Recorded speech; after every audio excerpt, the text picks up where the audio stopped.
Hello, everyone. My name is John Lewandowski. I'm the founder and CEO of Podclass Pro. We're a premier language immersion education service at www.podclasspro.com. We pair young entrepreneurs, CEOs, students, travelers, expats, and hobbyists with qualified teachers anytime, anywhere to help you crush your language goals. And if you're new to the podcast, welcome.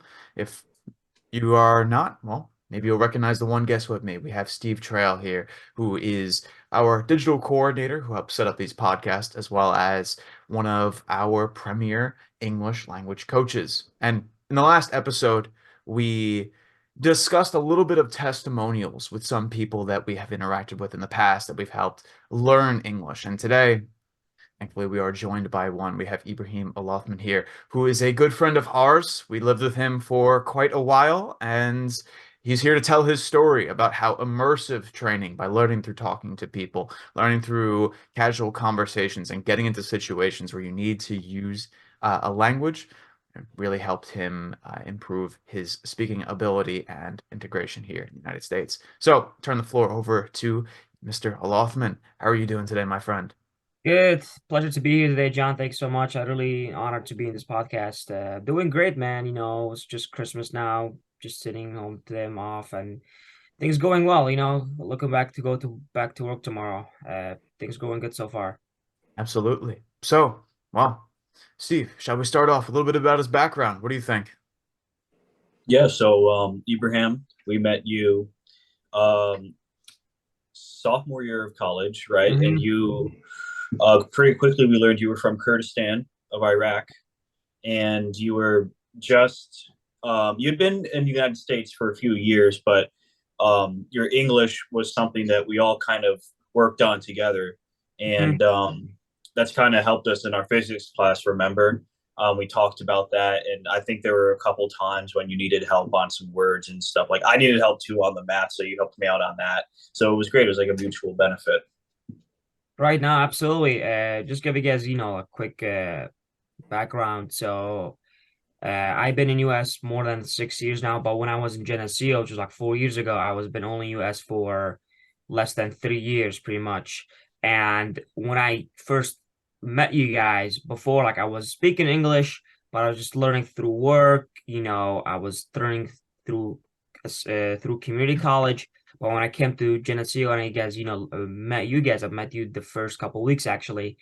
Uh, was kind of like the way I describe it is it's like kind of like a pressure, when you sitting with a bunch of people, all of them just speak, English, and you're the other person who still learning and you understand them what they're saying, but also it's a good pressure because that kind of pressure that actually make you think and make you even get better at it. So that's the best way that I describe it. And also, you guys were always, helpful in a way well good at describing and because with your background in English, Steve, and also the background in politics, John, you guys always be able to give me a good like explanation of things because I feel like the best way to learn anything, especially like in languages I'm talking, is just a word. Like you learn a word, you gotta be able to someone have to explain it to you, able to know what the word means because just keep memorizing is not gonna be helpful. You have to know what the word means, like sometimes what that topic is about. So I feel like that was the best way. It was actually, very helpful to learn. And I noticed myself in that year was the first year when we all met until the end of the year, which is like, nine, no, nine, 8, 9, 10 months. Like I learned a lot in those 10 months and it was nothing different than the year before. But when I was living with my family, it just was because I was always, meeting with you guys and our other friends and just having just a conversation, nothing was crazy, nothing, no pressure, no, homework, no, none of that. I was just sitting and talking and going through pretty much sometimes the same kind of, conversations, and some of them were like different, but I felt like that was the excuse me, some of the best way actually to learn and to get better in a language or in like in language that you look into uh basically if you have like a job or something, or if you go into a different city, even if you're going, let's say, to a month for like a different country and you're looking to learn, you're not gonna be able to take a class and learn that language in 1 month. I feel like that's very hard. But if you have just casual conversation with people and put yourself under that kind of good pressure, your English will, or the language you will be, I think, 100% faster or 200% faster in learning. Absolutely, and that's what we're looking to accomplish here at Podclass Pro. How you learned is something called immersive education, where you put yourself directly into a situation that a certain skill or requirement is necessary in order to achieve a successful outcome for yourself. And essentially, you force your brain to adapt to it. It's as well, many people who follow us for a while now know, a lot of us are into the gym on our team here, and that's going beyond failure when it comes to building muscle. That's what you have to Mhm. do. So taking that philosophy from the gym and putting it on education, going beyond your comfort zone and going beyond how you normally would learn by sitting in a classroom, maybe memorizing 5 or 10 words a class, and actually applying that in a dynamic situation where a response is necessary is, well, it just works. It's just how people learned their first language. Now, Ibrahim, I know you didn't grow up like Steve and I in the US when it comes to learning English. So, how did you learn your first languages? Did you learn it by sitting in a classroom, reading a book, or was it something that your parents taught you by putting you on the spot, by having a conversation with you, or telling you this is a cup, or something like that? Exactly. No, that's exactly what I was trying to say, actually. Like, for example, when you're young and you learn, you don't notice it because like in young age, but like let's say parents point to something and it's like this is a cup or this is a car or whatever,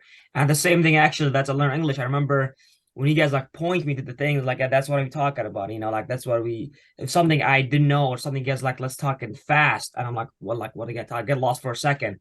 I'm like, oh, like that's what we're talking about, or even describing with your hands, like all these little things that help you to pick up actually little by little, and after like 2, 3, 4, 6 months, I'm like, oh wow, like I learned all that. Now I can like learn a say a whole sentence without even thinking about it. Because when you're in beginning learn a language, you translate to your own like the home language and you translate it back.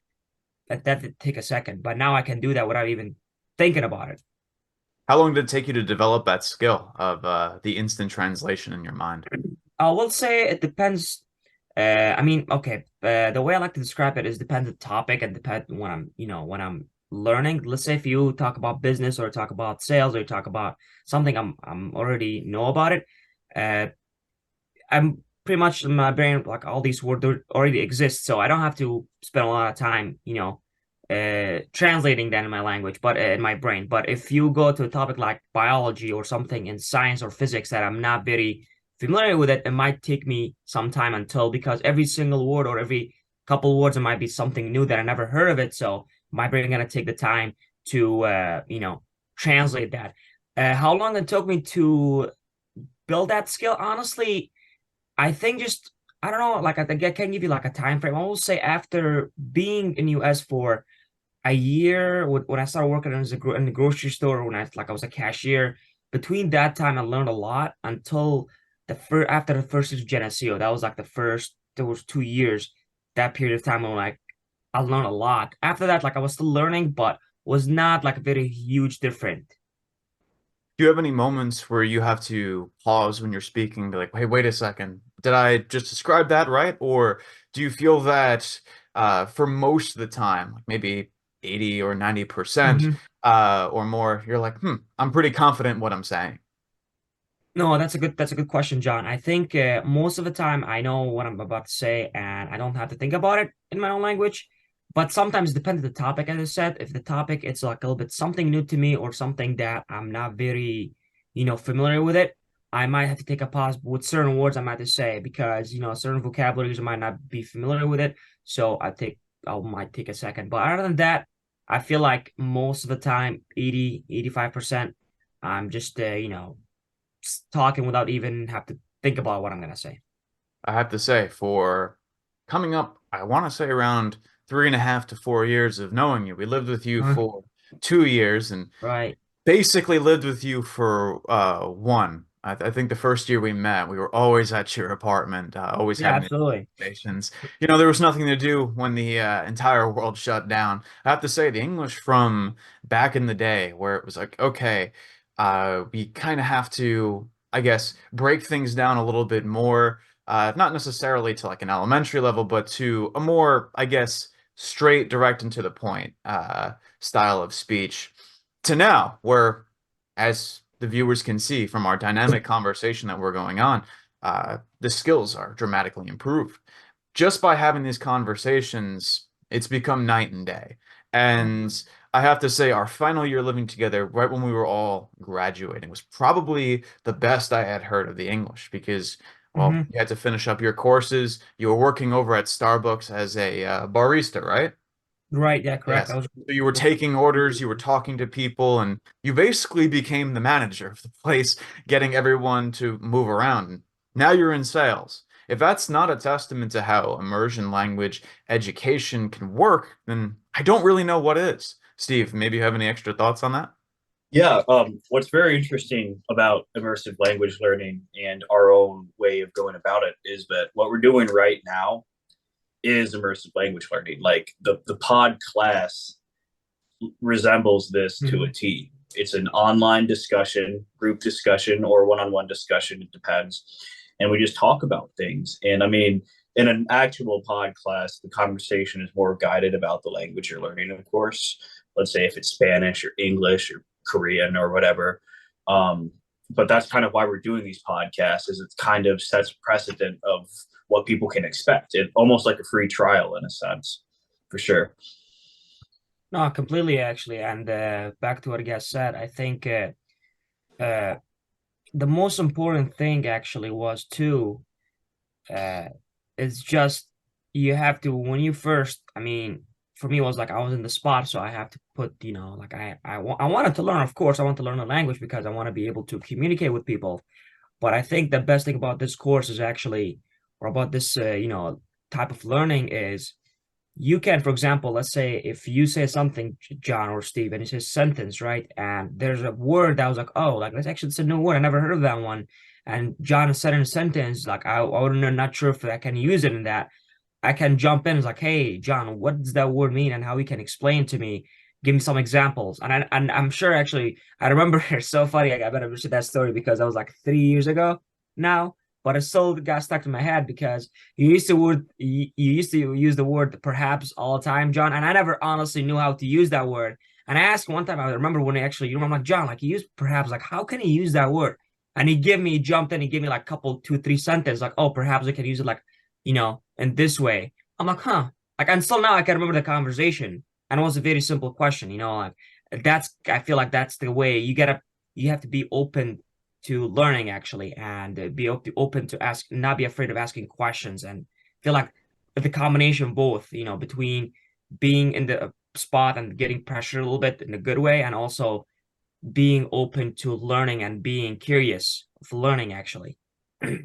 Absolutely. I have never believed that the strict cookie cutter way that schools will teach you a foreign language is, well, anywhere remotely close to how you should try to learn it, right? If you have the threat of grades over your head, what are you going to do? You're going to memorize a bunch of words, a few sentences, and maybe some grammatical rules to get the A on that test. And then, well, once the test is over, now Mhm. what? I've never seen the sense in that. And being able to be confident and just relaxed, calm, and to really, as you said, have the open mind to learn requires you to, well, first want to be there, but also be in an organization that wants to cater to that need. If you are ambitious, if you really want to make that progress, to put the best foot forward, we'll put you through the ringer. But at the end of the day, you're going to learn something from it. We don't give grades. We don't have a number attached to your success. Rather, we have the results which speak for itself.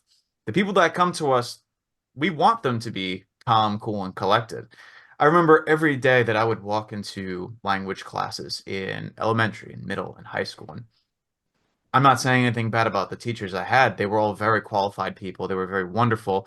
And would they have been in an emergent education scenario, I believe I would have learned much, much more. But because New York State, where we are all from, has a curriculum which forces teachers to teach for major exams, things were Right. rushed. It was focused on, well, what do my students need for the exams? And walking into those courses, I was terrified. I didn't want to get called on. I didn't want to participate. I didn't feel like I had any sort of knowledge to contribute to the situation because I felt lost. While they were great at their job, at the end of the day, I didn't really feel confident or even feel that I learned much as a result of just knowing how to say sentences and conjugate a couple words. God forbid I had to try to make my own sentence. We'd be there for 20 minutes working on a short paragraph. We don't want that at Podclass Pro. We want people who want to make those results, and we'll make it happen. Right. No, actually, back to your point, John, when I first moved to US, when I was in actually high school, I spent 1 year in high school and I had to take the region exam as well. And the English region exam was very hard for me in the beginning, honestly. And I had a great teacher, a great high school teacher. She like taught me English, and she was very like that way too. The way I learned from her actually was so funny. Was like we sometimes just have conversations sometimes in the class, like after the class over, or and like for like a break or something.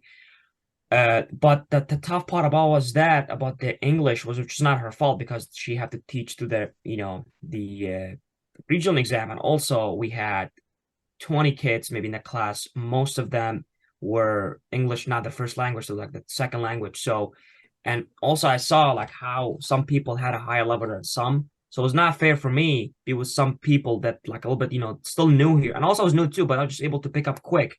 But we all were new there. But some of us were higher than the other people, but now we have to be in that class because that's the class, like we don't Absolutely. have other options. You have to be that class. Now, instead of going faster and going to the next level, learning faster so you can be ready for the exam. Now we just with those people and learning the same way they're learning. So at the end of it, it's so funny at near like almost near like around February or March. She's like, I don't want you to be this class right now. She was my teacher. She's like, you're ahead of this. You don't have to listen to those classes. Your English is way better now. Just go and practice for the exam. So I was just preparing for the grammar part. It's nothing had to do with with speaking, but the grammar, it's very hard. And the writing, that essays, all that was a Absolutely. different story. But I was able to, be able to be in that class, and I was only been in US that time when September first started. I was only in US for like 6 months. After 4 or 5 months, I was able to be like, yeah, not like I don't need to be in this class right now. I'm gonna go and you have to do my own thing so I can be prepared for the exam. And my point of that was just like how all the kids were the same class, but we were different levels, but you didn't have an option. You have to stay in that class because the way the system is. Exactly. I had the same experience when it came to both Spanish and French. This is what I took Mhm. for Spanish, 8 years in middle slash elementary. Including elementary school. And then 4 years for French in high school.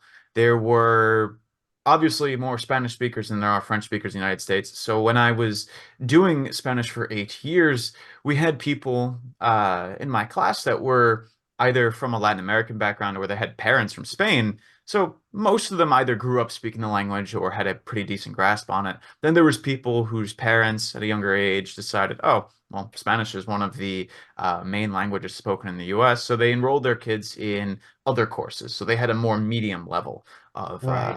of Spanish. And then they had the rest of us who grew up speaking either alternative languages such as Chinese, Russian, Polish, or Italian, or none at all. And us in the later category had no knowledge. So, with such a wide net of different speaking abilities, in a class of about 33 people, I cannot imagine what it must have been like teaching in that kind of course. And you witnessed it firsthand when you were at the higher end of that spectrum, being the more advanced speaker. Now imagine with the lower end of the spectrum, uh, balancing between tutoring those who already knew the language pretty well and then teaching everything from scratch for those who did not know the language at all must have been a very difficult job. So Podclass Pro, once again, is one to get rid of that kind of way of learning because it just didn't work. For 8 years, learned a foreign language, took a test on it. I think I got maybe one A in the entire 8 year period, and I worked hard on that.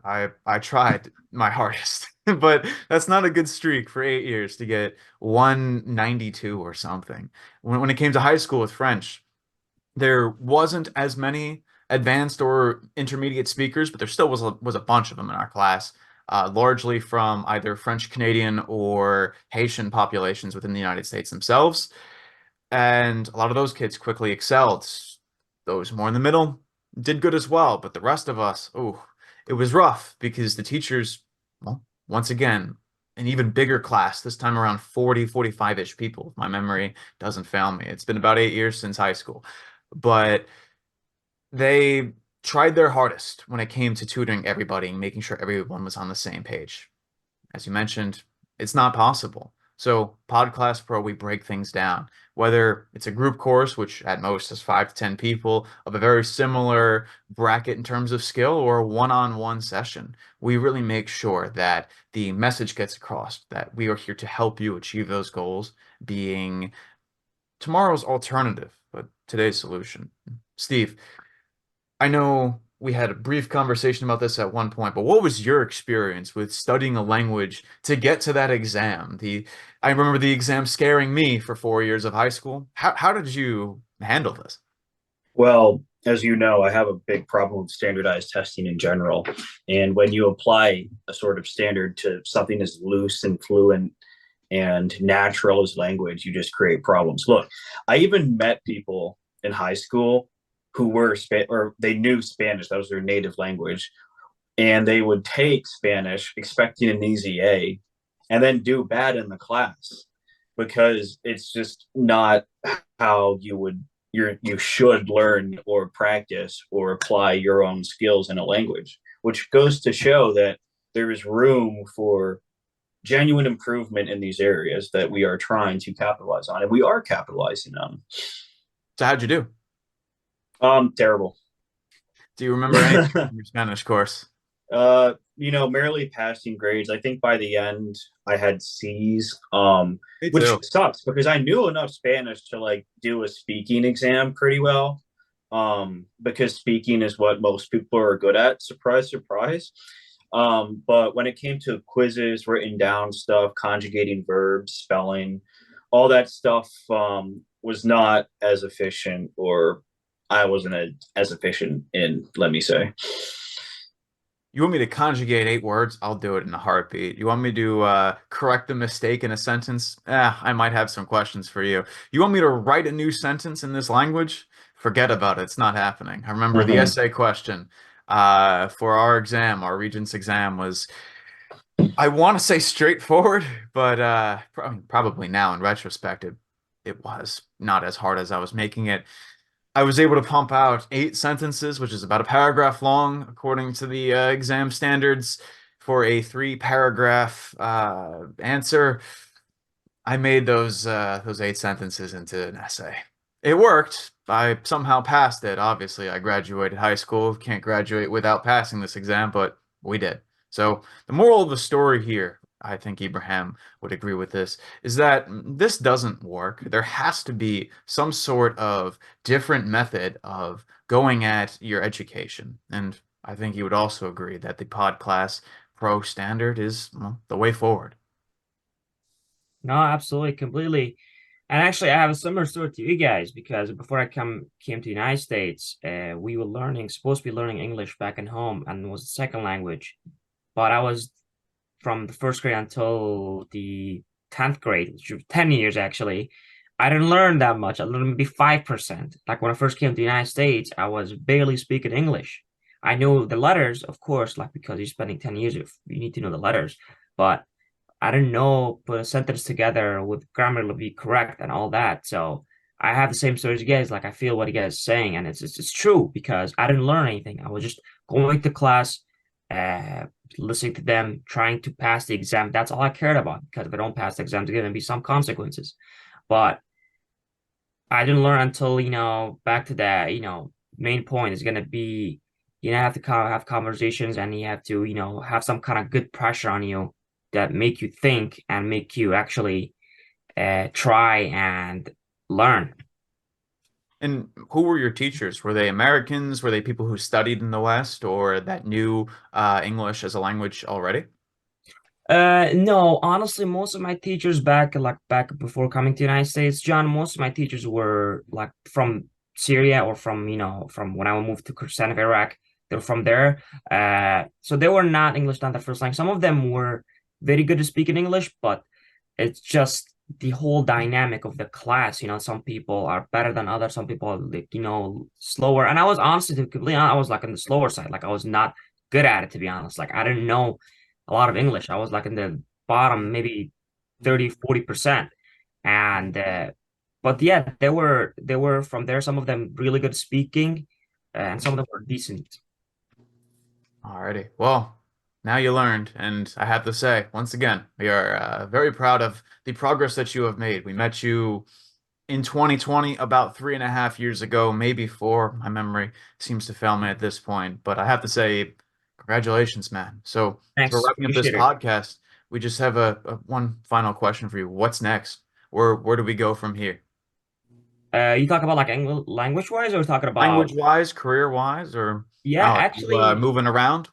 What's next for Ibrahim's story? honestly, it's both, to be honest with you guys. Like it's language wise, and it's also I wanna like with language wise, my first point is uh now my next goal as a language is actually to focus on like a specific subject, right? And try to get better on that subject specifically. Let's say if I want to focus on, business more or on a specific topic of business, that's gonna go more specific and try to build more like vocabulary and get, more sentence or not sentence, more like words. And that's my next goal, honestly. And career wise, I'm looking to, I've been in sales for 1 year now. I learn a lot there too. And again, go back to the same point, back into the pressure and back to learning, because when I first pick up the phone, I was making, weekly 350 calls. I was not good at it, to be honest, but reading the script and actually talking to people, that what taught me, not just reading the script. Because when I read the script, it didn't help me. Just reading, it's not helpful. But when I picked up the phone and listened to people, and people, some of them say no, some of them say yes, some of them say maybe. And during that conversation, I'm like, oh wow, like I learned this today. Go back to listen to my calls. I'm like, oh, like this is a new thing. This is, what does this mean? What does this mean? And that's how I learned. And now my next goal is to, either stay in sales or marketing. I'm like now looking for other jobs. So that's my goal now, is to do both things. And yeah, man, I'm really happy to be here. Like I'm really happy about this project too. I feel like it's the next level of learning, because it's different. It's a huge difference. And I'm really excited about to see the progress and to see how that can be the next level of learning actually. Alrighty, well, thank you for those comments. It was a pleasure to have you on. Steve, any closing remarks? Nothing for me. Absolutely. Well, once again, guys, my name is John Lewandowski, the founder and CEO of Podclass Pro, joined here by our digital coordinator and English coach, Steve Trail, and of course, our wonderful guest who we have heard from for the last half hour or so, Ibrahim Alothman. Once again, Ibrahim, thank you for joining us. And for those of us who are just tuning in now, feel free to subscribe to this Podclass channel. Also, we're on Twitter, Facebook, LinkedIn, and Instagram. And if you're a young professional, CEO, a student, traveler, or a hobbyist, or just trying to level up your career a little bit, go to podclasspro.com. We'll help you out. So, Thank you, John. Appreciate it. again, have a great day, guys.